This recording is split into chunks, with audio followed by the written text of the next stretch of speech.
पत्रं पुष्पं फलं तोयं जो मे भक्त्या प्रयच्छति तदाहम भक्ति उपहरितम अश्नमि प्रयत्मना। यहाँ पे भगवान श्री कृष्ण जी ने खुद अर्जुन को बोला है, if one offers with love and devotion a leaf, a flower, fruit और water, I will accept it. यहाँ पे भगवान जी ने क्या बोले हैं अर्जुन को? यदि कोई प्रेम तथा भक्ति के साथ मुझे पत्र, पुष्प, फल या जल प्रदान करता है तो मैं उसे स्वीकार करता हूँ। तो भगवान ने यहाँ पे the lord says one who loves Shri Krishna will give him whatever he wants and he avoids offering everything which is undesirable और unasked for. Thus meat, fish and egg should not be offered to Shri Krishna. If he desires such things as offerings he would have said so. Instead he clearly request that leaf, fruit, flowers, and water be given to him, and he says, of this offering I will accept it. Therefore, we should understand that he will not accept meat, fish, and eggs. Vegetable, grains, fruits, milks, and water are the proper foods for human beings and are prescribed by Lord Sri Krishna himself. तो यहाँ पे भगवान श्री कृष्ण जी ने क्या बोल दिया कि vegetables, गेहूँ, चावल, रोटी, हाँ, दूध, पानी, ये सब मनुष्य जाति के लिए प्रिस्क्राइब खाना है जो भगवान ने बनाया है, जो भगवान खुद बोले हैं। Whatever else we eat can not be offered to him since he will accept it. Thus we cannot be acting on the level of loving devotion if we offer such foods.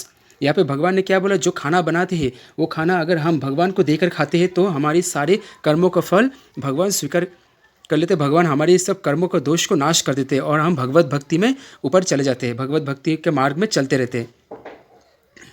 Above all, the offering should be made with love and with attitude love. प्यार से, हमें भक्ति, प्रेम, प्रीति से भगवान को खाना अर्पण, भगवान को भोग अर्पण करना चाहिए। Krishna has no need of food since he already possesses everything that be. Yet he will accept the offering of one who desires to please him in that way.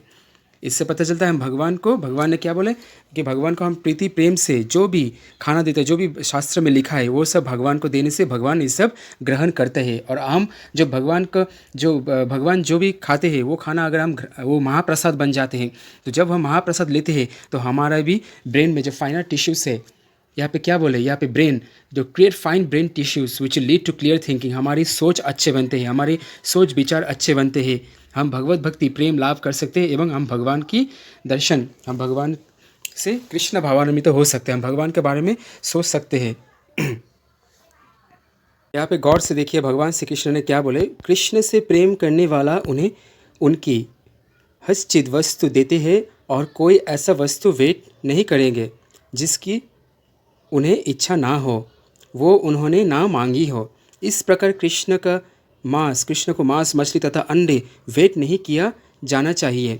यदि उन्हें इन वस्तुओं की इच्छा होती है वे उनको उल्लेख करते, उल्टे वे स्पष्ट आदेश देते हैं कि उन्हें पत्र, पुष्प, जल तथा फल अर्पित किया जाए और वे उन्हें स्वीकार करेंगे। अतः हमें यह समझना चाहिए कि वे मांस, मछली तथा अंडे स्वीकार नहीं करते।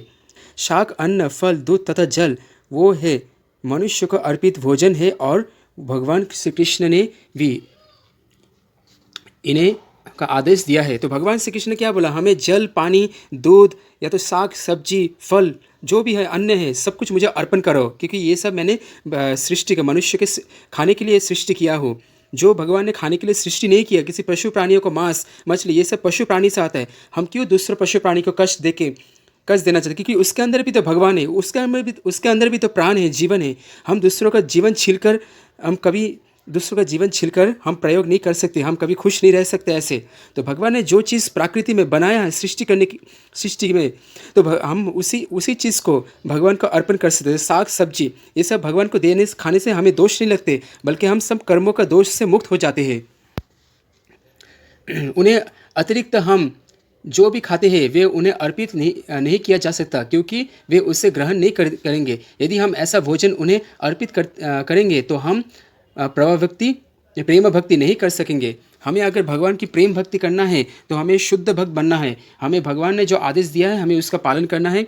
हमें समझना चाहिए कि क्या कौन सा सही है, कौन सा गलत है, और कौन सा सही कौन सा गलत हमें एकमात्र भगवान के जो मुखोनिसृत वाणी है, भगवान ने जो अपनी मुँह से बोले हैं अर्जुन को, आज से बहुत साल पहले गीता में लिखा है सब कुछ। तो ये भगवत गीता भगवान ने अपने मुंह से स्वयं अर्जुन को बोला है, सब कुछ दिव्य है। तो अगर हम भगवत गीता पढ़ेंगे तो हमें पता चलेगा सही क्या है, गलत क्या है। लिखा है कि कोई भी चीज़ हम भगवान को ग्रहण करने देते हैं, कोई भी खाना, सबसे बड़ी बात यह है कि ये समर्पण अत्यंत प्रेम पूर्वक करना चाहिए। प्रीति और प्रेम और भक्ति से भगवान को खाना देना चाहिए, भोग देना चाहिए। कृष्ण के किसी तरह को भोजन की आवश्यकता नहीं रहती, क्योंकि उन्हें पास सब कुछ है। किंतु यदि कोई उन्हें प्रेम इस प्रकार प्रसन्न करना चाहते हैं तो वे इस वेद को स्वीकार करते हैं।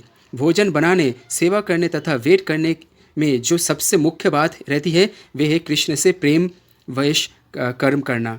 तो भगवान के प्रति संतुष्ट के लिए, भगवान श्री कृष्ण जी के संतुष्ट करने के लिए जो भी करना चाहिए हमें वो करना चाहिए कि भगवान को प्रेम प्रीति भक्ति से हम भगवान को खाना दे सकते हैं, हम भगवान को प्यार कर सकते हैं, क्योंकि भगवान ने हमें सब कुछ दिया है कर्मों का अनुसार। फिर भी हमें भगवान को प्रेम प्रीति पूर्वक सब कुछ उन्हें श्रद्धा भक्ति करना चाहिए, तो भगवान हमारी सब प्रॉब्लम्स को दूर कर देगा।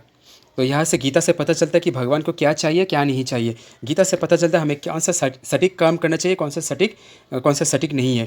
तो हम जीवन में सफलता, उच्च प्रेम, उच्च भक्ति, गीता ऐसा एक ग्रंथ है जो सब कुछ परफेक्टली लिखा है, परफेक्टली भगवान ने बोले हैं। तो भगवान जो भी कार्य करते हैं सब कुछ परफेक्ट है, बिकॉज भगवान सब कुछ, समस्त कुछ भगवान में परिपूर्ण रूप में विराजमान है।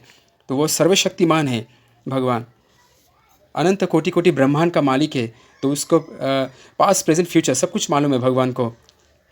तो हमें भगवान से एक अच्छा रिलेशन, श्री कृष्ण भावान्वित रिलेशन जोड़ना है और भगवान को उसी प्रीति पर प्रेम से हमें भगवान की सेवा करना चाहिए।